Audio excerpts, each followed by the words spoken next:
Hello everyone. आज का हमारा टॉपिक है टाइम स्पीड एंड डिस्टेंस। और इसमें आज हम कवर करेंगे प्रॉब्लम्स ऑन ट्रेन्स। सबसे पहले हम कुछ कॉन्सेप्ट्स करेंगे टाइम स्पीड एंड डिस्टेंस के। तो सबसे पहले हमारे पास आया था डिस्टेंस को हम डिनोट करेंगे डी से, स्पीड को करेंगे एस से और टाइम को करेंगे टी से। तो distance is equal to speed multiply by time. Units जो होंगी डिस्टेंस की वो रहती है हमारी किलोमीटर और मीटर। जनरली अगर कुछ छोटा डिस्टेंस होगा तो हम सेंटीमीटर में भी ले सकते हैं। ठीक है, एज पर क्वेश्चन हम वो देखेंगे। Time time is equal to distance upon speed. Time की यूनिट्स रहेगी हमारी और मिनट्स, और अगर थोड़े और छोटे पैमाने पे तो सेकंड्स।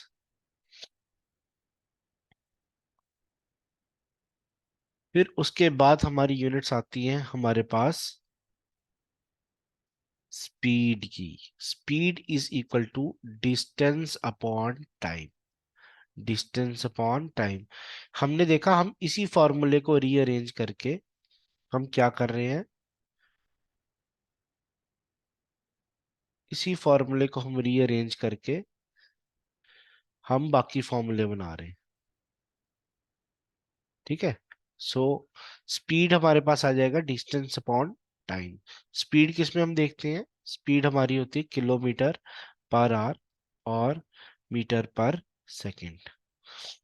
तो हमारे यहाँ पे दो ही तरह की स्पीड चलती है, किलोमीटर पर आवर, मीटर पर सेकंड, या ज्यादा से ज्यादा हो सकता है सेंटीमीटर पर सेकंड, CMPS।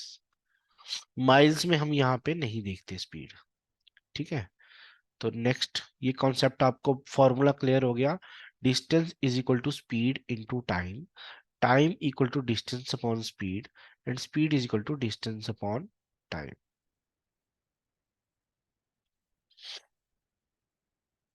नेक्स्ट देखते हैं। सबसे पहले और एक इंपॉर्टेंट चीज आती है हमारे पास कन्वर्जन। हमने 1 किलोमीटर पर सेकंड को मीटर पर सेकंड में कन्वर्ट करना है। हाउ टू कन्वर्ट किलोमीटर पर सेकंड इनटू मीटर पर सेकंड। तो यहाँ पे आप देखो, अब ये कैसे आया। 1 kilometre per hour is equal to 5/18 metre पर सेकंड। देखो, 1 किलोमीटर में कितने मीटर होते हैं, 1000 मीटर। और 1 आवर में कितने सेकंड होते हैं, 60 मिनट्स इंटू 60 सेकेंड्स। हम इसकी जगह पुट करते हैं 1 किलोमीटर पर आवर की जगह हम करेंगे 1000 metre divided by 60 multiply by 60। ठीक है, और ये आ गए हमारे सेकेंड। ये जीरो इससे कट जाएगा, ये जीरो इससे कट जाएगा, फिर ये 2 से जाएगा, 2 5 जा 10, 2 3 जा 6। ये हमारा बन जाएगा 5/18 मीटर पर सेकेंड। तो ये हमारे पास बन जाएगा 5/18 मीटर पर सेकेंड। और जब इसको हम रेसिप्रोकली यहाँ लेंगे तो 1 मीटर पर सेकेंड क्या बनेगा, 18/5 किलोमीटर पर सेकेंड। तो यहाँ पे क्या बनेगा हमारा, 18/5 किलोमीटर पर second. Very very very important question में बहुत गलती करते हैं बच्चे, ध्यान से। ठीक है, चलिए आगे। जनरली एक और कॉन्सेप्ट हमारे पास आता है जिसको हम कहते हैं रिलेटिव स्पीड। ठीक है, what is relative speed? It is the speed of the body with respect to a stationary point or with respect to another body. ठीक है, suppose there are two bodies, A, and A is moving in this direction, and B is also moving in this direction. A की velocity है 5 kilometre per our और B की velocity है 10 kilometre per hour. तो अगर देखा जाए तो इनकी रिलेटिव स्पीड क्या होगी, relative speed will be equal to वो हमें ये बताएगी कि बी ए से कितना तेज जा रहा है। तो कितना जा रहा है, बी माइनस ए। क्या करेंगे, 10 - 5, it will be equal to 5 kilometre per hour. हमने इसके रिलेटिवली देखना है कि ये इससे कितना तेज जा रहा है, कितना तेज जा रहा है। तो b minus a will be equal to 10 - 5। अब हमने यहाँ माइनस ए क्यों किया, प्लस क्यों नहीं किया? There is a notation, when two bodies, जब दो बॉडीज सेम डायरेक्शन में होती हैं, bodies are moving in same direction, their speeds are subtracted. Their speeds are subtracted. Their speeds are subtracted. Yeah, their speeds are subtracted. So this is the concept of relative speed जब दो bodies same direction में जाती हैं, जब दो bodies same direction में जाती हैं। अब हम यही रिलेटिव स्पीड का कॉन्सेप्ट अलग तरीके से देखेंगे। Suppose this is body A is travelling with 5 kilometre per our, और वहां से बॉडी बी आ रही है and it is travelling with 10 kilometre per our. अब हम रिलेटिव स्पीड देखेंगे ए और बी की। तो रिलेटिव स्पीड क्या होगी हमारी, relative speed will B it will be equal to sum of the two speeds, speed of b plus speed of a, it will equal to 10 + 5, ये बन जाएगी 15 kilometre per hour. Relative speed will be equal to 15 kilometre per hour, 15 kilometre per hour. ठीक है, it will be equal to 15 kilometre per our.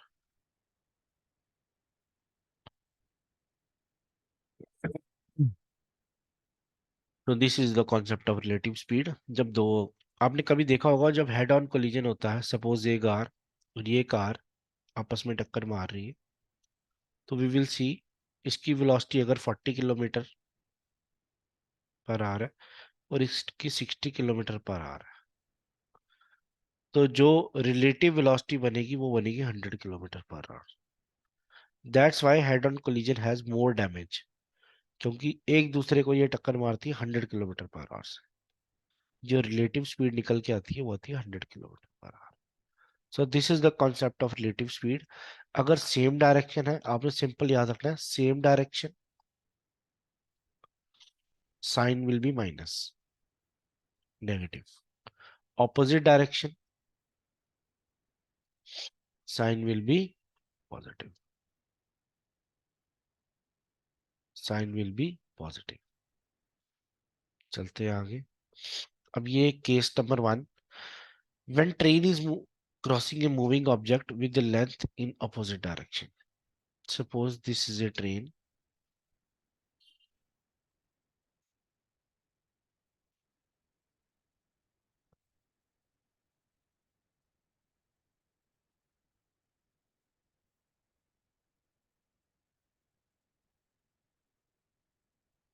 and it is a moving object, कोई car आ रही है या कुछ आ रहा है,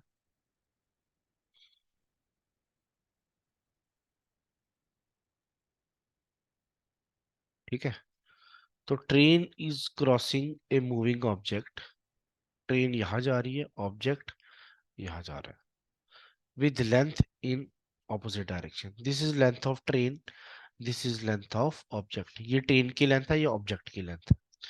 s t is speed of train, s o is speed of object, और टी टाइम टेकन है इसको क्रॉस करने के लिए। अब ट्रेन कैसे क्रॉस करेगी इसको, suppose this is the object, ये ऑब्जेक्ट की लेंथ है और यहाँ पे ट्रेन आ रही है।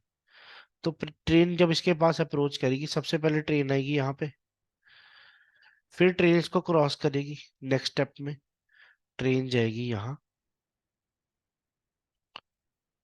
इतना डिस्टेंस इसने अपनी लेंथ के बराबर डिस्टेंस इसने क्रॉस कर लिया। फिर नेक्स्ट स्टेप में ट्रेन जो होगी वो इसको क्रॉस कर देगी। तो टोटल डिस्टेंस क्या हुआ, this length of train plus length of object. So this is our total distance, length of train plus length of object. और फॉर्मूला वही लगा, speed multiply by time is equal to distance. Formula हमारा same लगा, speed multiply by time is equal to distance.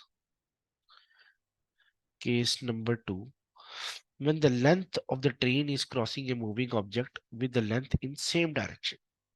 अब फिर वही case बनाएंगे हम.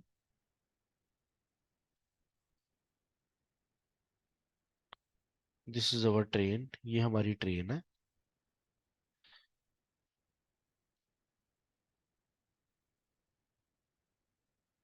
और ये हमारा ऑब्जेक्ट है. बैलगाड़ी बना देते हैं कुछ, चलो कुछ भी बना दो, टेम्पो बना दो. ठीक है. अब इसमें और पीछे वाले में क्या डिफरेंस था? पीछे वाले में हमने स्पीड ऐड की थी. ऐड करने का मतलब क्या है? They were in opposite direction. They were in opposite direction. अब यहाँ पे कौन सी डायरेक्शन है? Same direction. तो स्पीड क्या होगी? माइनस होगी, नेगेटिव लेंगे. तो this is speed of train, speed of object. तो रिलेटिव स्पीड क्या होगी? Train minus object. This formula same रहेगा हमारा, स्पीड यहाँ टाइम और ये total distance. Speed into time equal to total distance. चलिए नेक्स्ट केस देखते हैं. Next case will be when train is crossing a moving object. Suppose this is a train. ये train हमारी जा रही है और यहाँ पे एक पोल लगा है. पोल हो सकता है, ट्री हो सकता है, या मैन हो सकता है.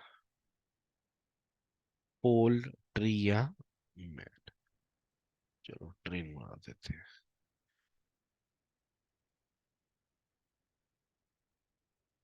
ठीक है. सो यहाँ पे हम देखेंगे this is speed of train and this is length of train. L t हम लेंगे, लेंथ ऑफ ट्रेन. तो सेम फॉर्मूला लगेगा, speed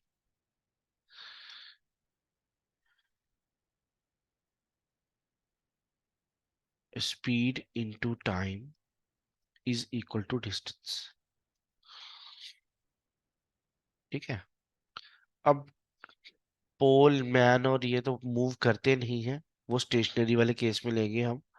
but in case man is travelling. ठीक है.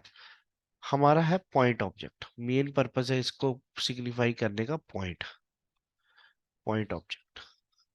तो यहाँ पे हमारा क्या होगा? Speed of train plus speed of object, और ऑपोजिट डायरेक्शन में है तो हम स्पीड को ऐड कर देंगे.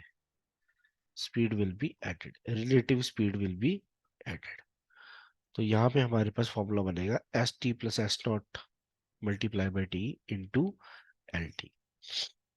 Next, when train is crossing a moving object without length in same direction. Same हम बनाएंगे train and this is a moving object. We take a man as a moving object in same direction. तो man की हम length जो है, it is very short as compared to the train. As compared to the train. तो उसकी जो length है वो हम निगलेक्ट कर देंगे. इसकी डायरेक्शन भी ये है, इसकी डायरेक्शन भी ये है. तो नेट लेंथ जो है ये हम इसी की कंसीडर करेंगे. तो this formula will also remain same, speed multiply by time equal to distance. Speed multiply by time equal to distance, equal to distance. ठीक है. तो ये हम कर रहे हैं सारा ये. चलिए जी, ये आगे हमारे 4 केस. नेक्स्ट केस देखते हैं। When train is crossing a stationary object with the length in the same direction। अब देखिए स्टेशनरी ऑब्जेक्ट हो गया, जैसे स्टेशनरी ऑब्जेक्ट हो गया हमारा platform. Platform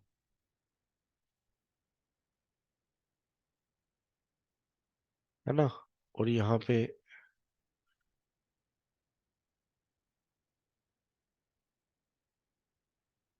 train will come from this direction.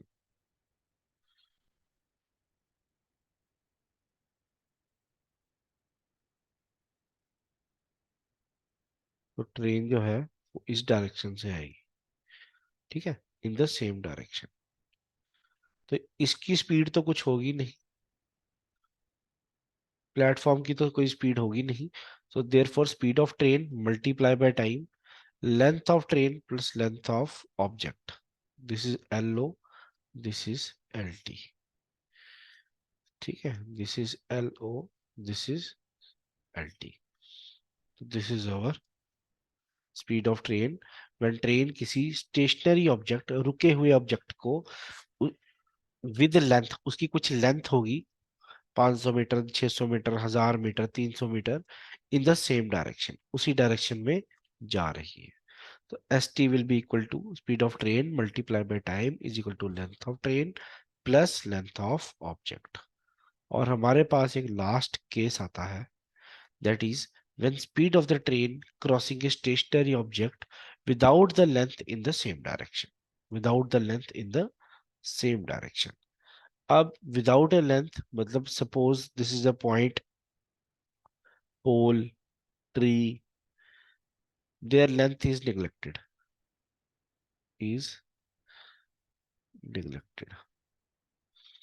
man,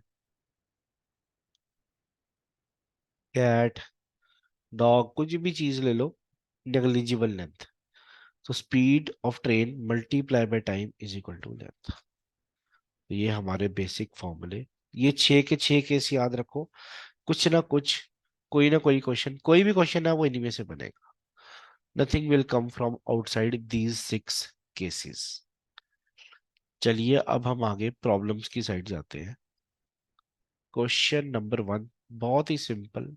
a train passes an electric pole, let me change the colour of the pen,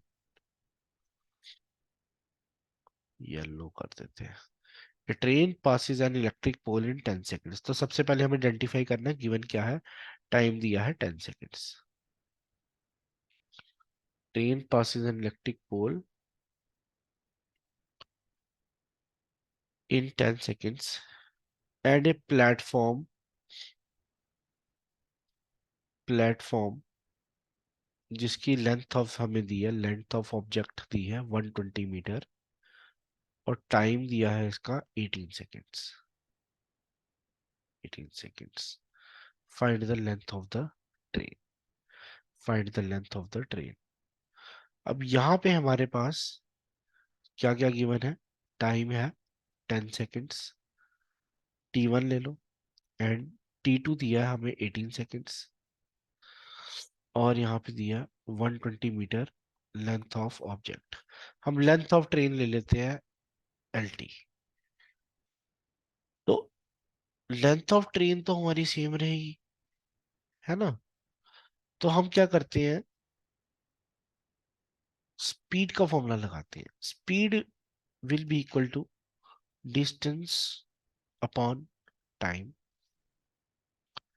and speed will also be equal to 120 plus distance upon time. Solve these equations. 18 cross multiply, बहुत ही simple, कई बच्चे गलत करते हैं। 1200 x plus 10x, this is 18x minus 10x is equal to, sorry यहाँ x नहीं आएगा, यहाँ सिर्फ 1200 आएगा। So there will be 1200। तो 8x इक्वल टू 1200। क्या ये जाएगा? बिल्कुल जाएगा। 4 2 जा 4 3 4 100, फिर 2 से जाएगा तो x की वैल्यू क्या आ जाएगी हमारे पास 150 मीटर। क्या आ जाएगी 150 मीटर। ये हमारा आंसर। दोबारा देख लो। टाइम दिया है, हमने यहाँ पे क्या किया, हमारी ट्रेन की स्पीड तो सेम ही रहेगी चाहे वो 10 सेकंड में पोल क्रॉस करे या प्लेटफॉर्म क्रॉस करे। ठीक है। सो हमने वो कॉन्सेप्ट लगा के स्पीड इक्वल टू फॉर्मूला लगाया, स्पीड इक्वल टू, इधर लिख देता हूं मैं, distance upon time. Distance upon time. चलते हैं नेक्स्ट क्वेश्चन की ओर। Question number 2। A train length of length 100 meter takes 1/6 hour to pass over another train 150 meter long coming from the opposite direction. If the speed of the first train is 60 kilometre per our, find the speed of the second train. तो सबसे पहले हमें given है length of train 100 metre, length of second train LT2 कर दो, इसको LT1 कर दो 150 मीटर। अब टाइम दिया इसने पहला T1, 1/6 आवर। अब ये मीटर में है वो आर में है, तो हम किसको क्या करेंगे, सेकंड में कन्वर्ट करेंगे। 60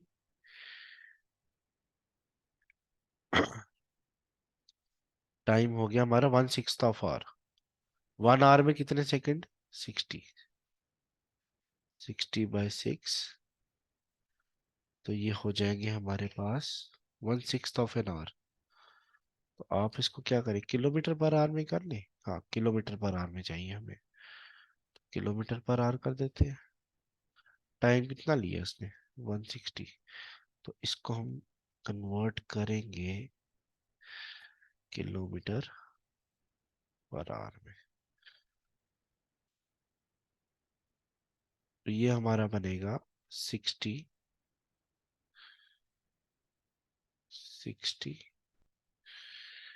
किलोमीटर पर आवर। अब हमें निकालना है speed of the train. Time हमें गिवन है, टाइम हमें गिवन है 1/6 of an hour. 1/6 of an hour कितना हो गया हमारे पास, ओह स्पीड तो गिवन है, 1/6 ऑफ एन आवर हो गया। ये तो गलत कर दिया, अभी सही करते हैं। ये 60 किलोमीटर कहाँ से आ गया, 1/6 एन आवर हो गया हमारा 10 मिनट।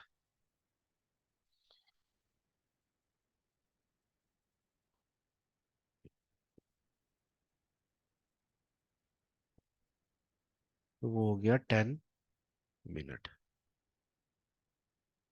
ठीक है। अब हम लिखेंगे time. Time will be equal to total distance क्या होगा, LT1 plus LT2 divided by speed, relative speed, relative speed. तो यहाँ पे क्या बनेगा हमारे पास, this will be equal to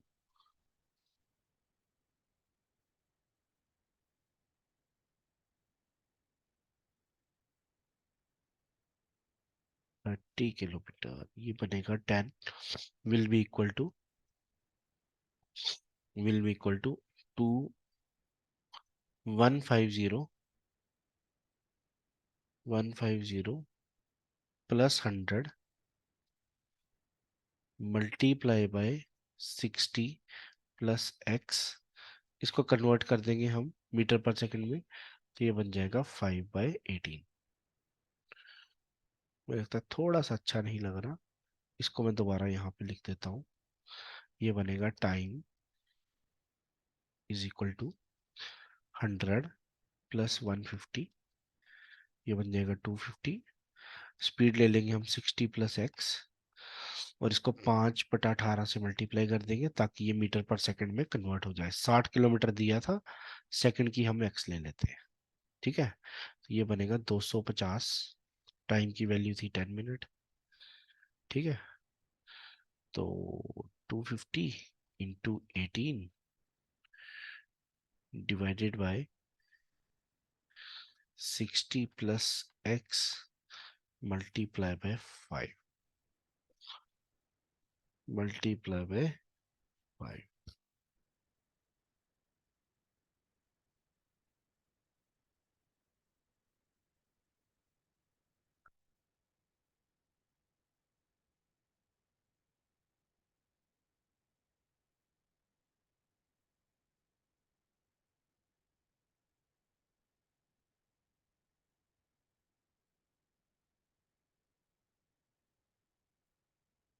ठीक है, तो यहाँ पे हमारे पास after solving x comes out to be 30 kilometre per our.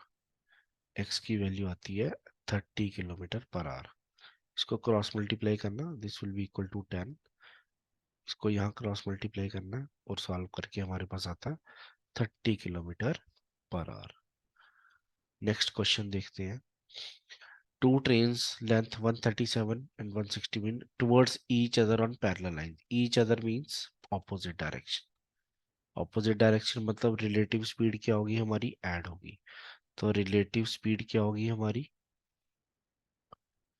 42 plus 48, 8 और 2 10, ये बन गई 90 किलोमीटर पर आवर। इसको मीटर पर सेकंड में कन्वर्ट करते हैं, मल्टीप्लाई बाय 5/18, कट गया 25 मीटर पर second. Time taken to pass each other, time taken to pass each other क्या होगा हमारा, क्या करेंगे, 137 प्लस 163